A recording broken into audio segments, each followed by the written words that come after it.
Most of the developer platform consoles I saw are getting it completely wrong.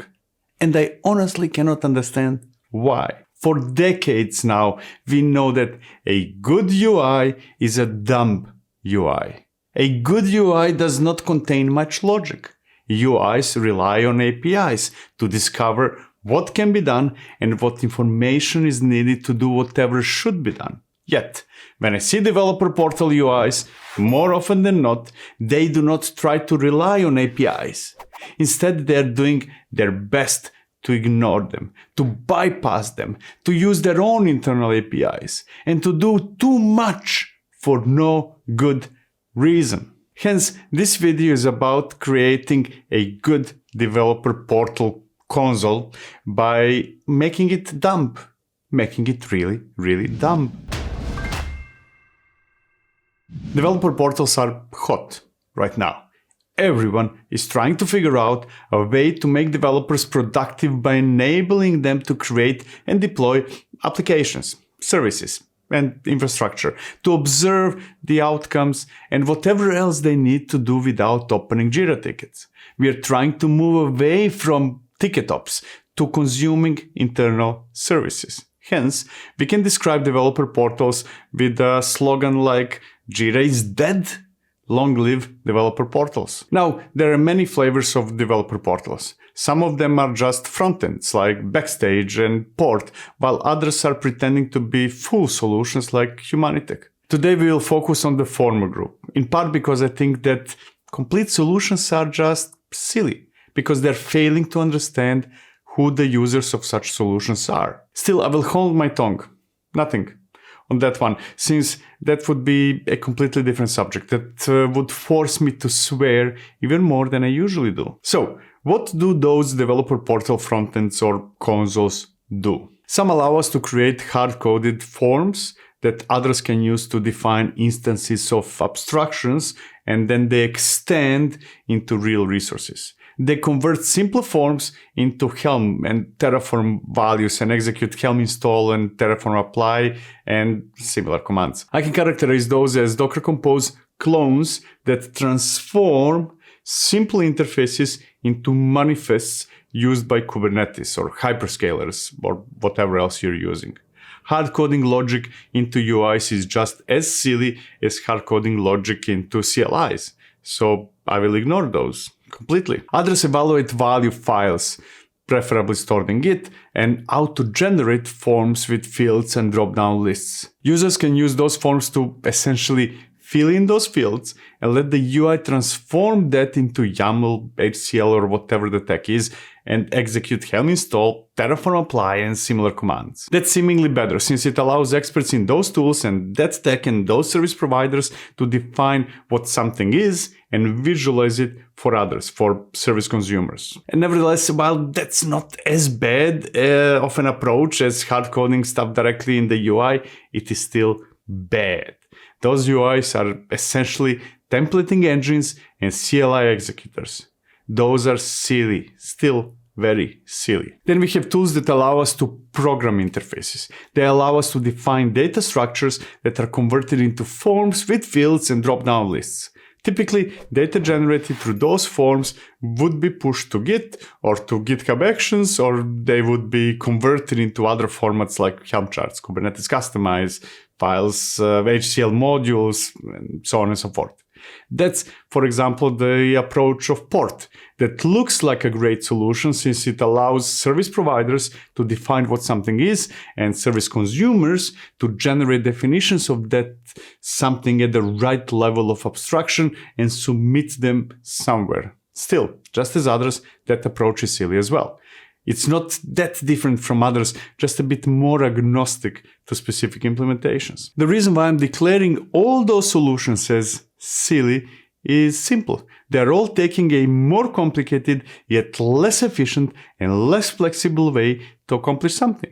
None of those rely on APIs of services they're supposed to represent. None of those leverage the fact that APIs provide discoverability, discoverability and schemas.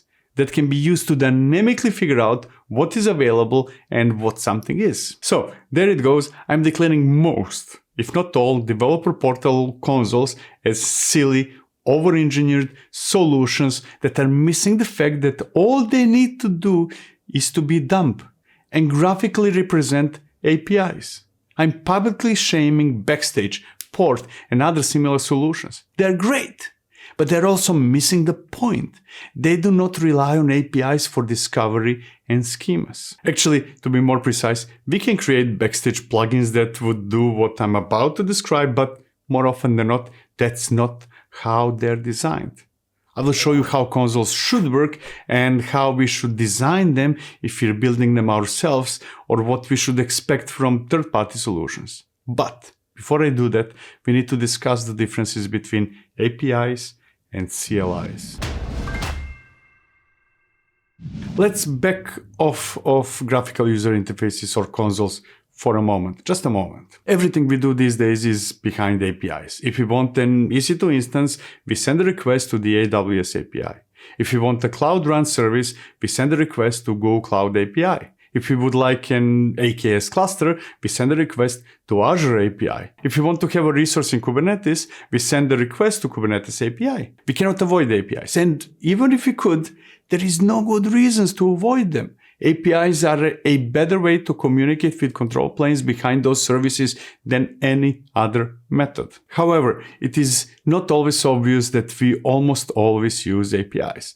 You might be used to using Terraform, which is a CLI. It might seem that Terraform is auto-magically instructing AWS to manage resources, but in reality, it is transforming HCL into AWS API requests. Similarly, it might seem that Helm is automatically being applied directly inside the cluster, but Kubernetes does not understand Helm charts. It does not know anything about it. Instead, Helm converts templates into YAML and sends it to Kubernetes API. The end result of executing Helm install is the same as if we would execute Helm template that outputs pure YAML and then apply to the cluster with kubectl apply.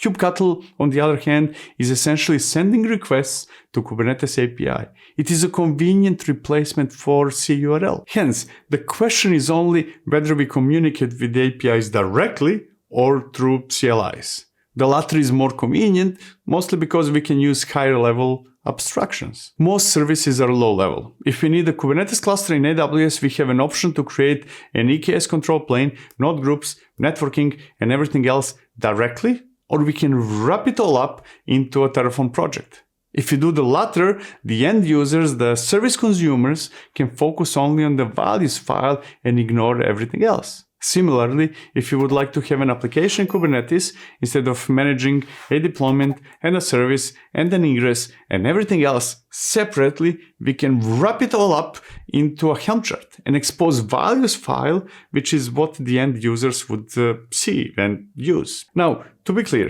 Terraform, Helm, and other similar tools are not only wrappers that expose values, they serve other purposes, but within the context of developer portals and consoles, they're critical since those are typically exposed in graphical user interfaces. What people see in UIs is, more often than not, a form based on value files. Those are representations of the service. Those are higher level abstractions. Those are focuses of developer portals. And that's the part that is wrong, since we need to design consoles with forms that represent those values as hard-coded fields or fields extracted from files. That reminds me of how we operated 30 years ago when APIs were essentially files moved over network. Instead, consoles should talk directly with or to APIs. That would be a very easy thing to do, since a console could go to an API and ask, "What do you have?" If that is AWS, it would return a list of almost 1,000 resources. From there on, the console user, the service consumer, could pick any of those. That would be the discovery, which dynamically returns all available services. So let's say that the user picks EC2. The console could go back to AWS API and ask for a schema, and the console could generate a form with all the fields that can be filled. From there on, the user would fill in or select a region, the size, the operating system, and anything else he or she believes is important. Click the Submit button and let the console propagate that information to AWS by sending yet another request to the API. As a result, that resource, in this case EC2, should be running in the service provider, in this case AWS. That should work, right? Well, that's not a good idea either, since APIs like Kubernetes and AWS and Google Cloud and Azure are based on low-level resources. That's great for some of us, since it is easier to assemble low-level abstractions in an attempt to get exactly what we want. However, that's at the same time bad, really bad for everybody else.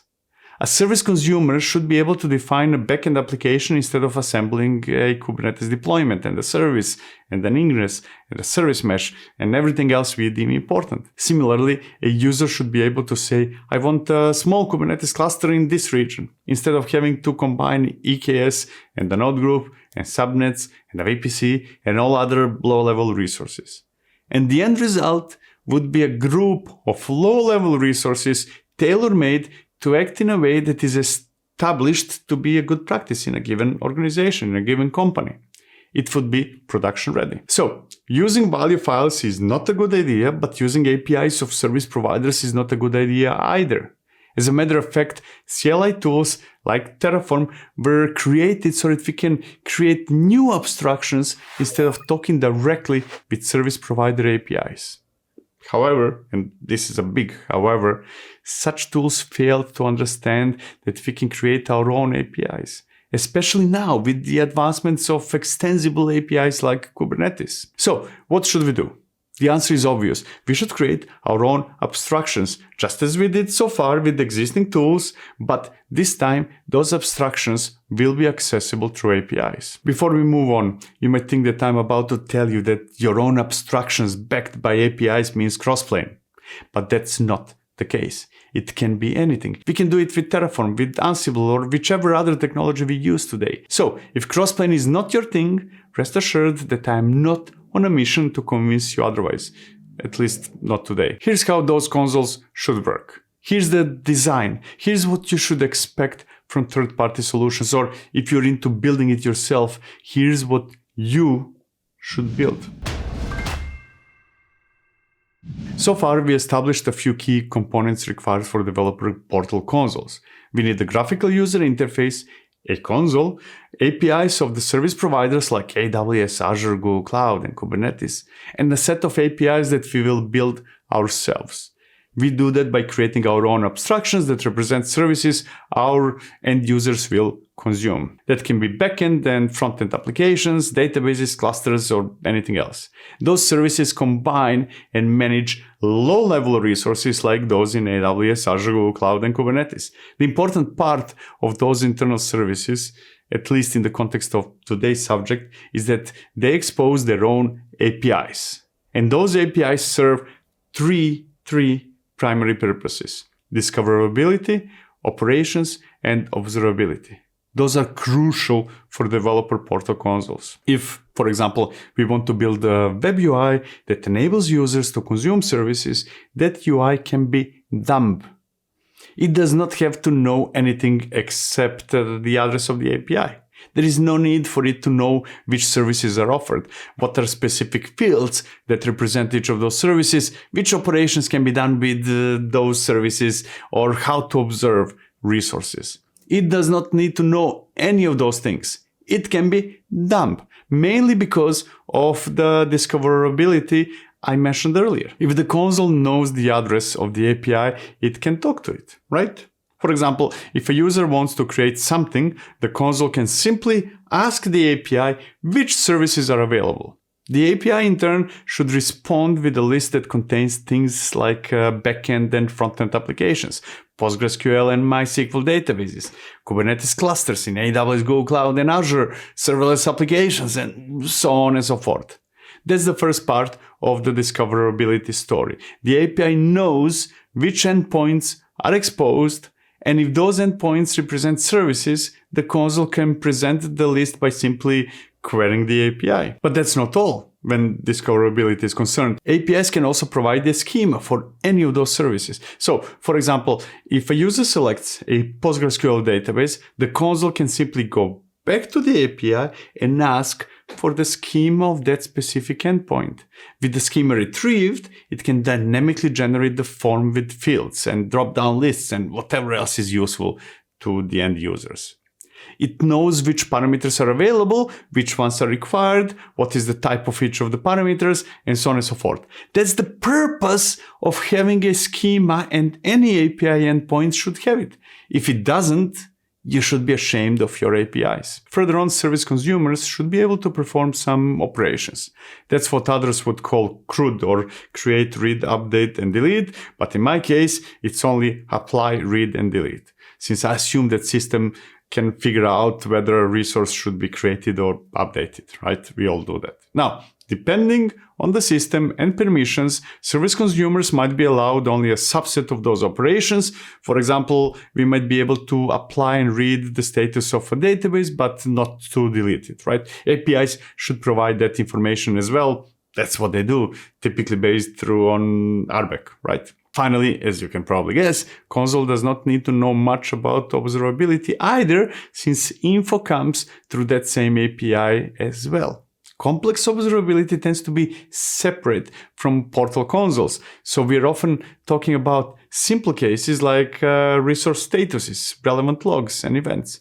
Those should be provided through that same API. All in all, there is no need for consoles to be clever. Good ones are dumb. The only thing they need to know is who to ask for information, paint it on a screen as forms, and communicate data provided by users back.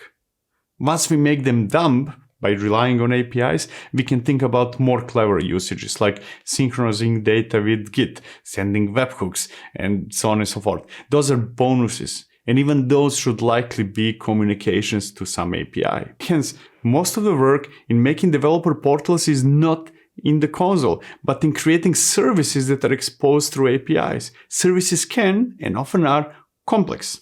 That's normal. Graphical user interfaces shouldn't be. And now comes the big question. How can we build those services and expose them through APIs? How can we build the prerequisites required for graphical user interfaces for consoles? The answer to those questions is obvious. That's Kubernetes. And when I say Kubernetes, I do not mean a thingy where your applications packaged as containers are running. Kubernetes is first and foremost an extensible API. These days, it's easy to create Kubernetes CRDs, or custom resource definitions, that effectively extend the API. Behind those CRDs are controllers that do whatever we want them to do, and there is a plethora of tools that help us create controllers. Essentially, those controllers can be anything we want. If you're used to working with Ansible, it can easily become a controller that extends Kubernetes API through CRDs. If you prefer Terraform or anything else, the answer is still the same. It's easy to create a CRD, it's just a simple YAML, and anything can be wrapped into a controller that reacts to CRs or custom resources based on those CRDs. There is no excuse not to do it. In some cases, you won't even need to do anything. You can adopt Knative, KubeVirt, or any other of the projects that extend Kubernetes and give us simple interfaces to manage complex things. Those also extend Kubernetes API, and they can also be discovered by your console. Effectively, in this context, when I talk about Kubernetes, I talk about a control plane that manages resources whenever, wherever they are, and exposes abstractions as API endpoints. If you prefer to use something else, go ahead. The logic is the same. Hence, all the console needs to do is ask Kubernetes which resource definitions are available, let users choose one, go back to Kubernetes to retrieve the schema, and paint it on a screen. That would be discoverability and operations, and the story is similar for observability. Ask for statuses, events, logs, and show it back to users. It's easy. UIs can be dumb. UIs should be dumb. And I get constantly surprised by projects in the developer portal space trying to make it anything more than that. Similarly, I get surprised when others start creating their own servers and databases and hidden or non-existent APIs, while there is Kubernetes that does most of the heavy lifting. It's there. It's a standard. Use it. Please, please use it. As promised, I did not try to convince you to use Crossplane, even though it is my tool of choice to extend Kubernetes with user-facing interfaces. I did it. Thank you for watching. See you in the next one. Cheers.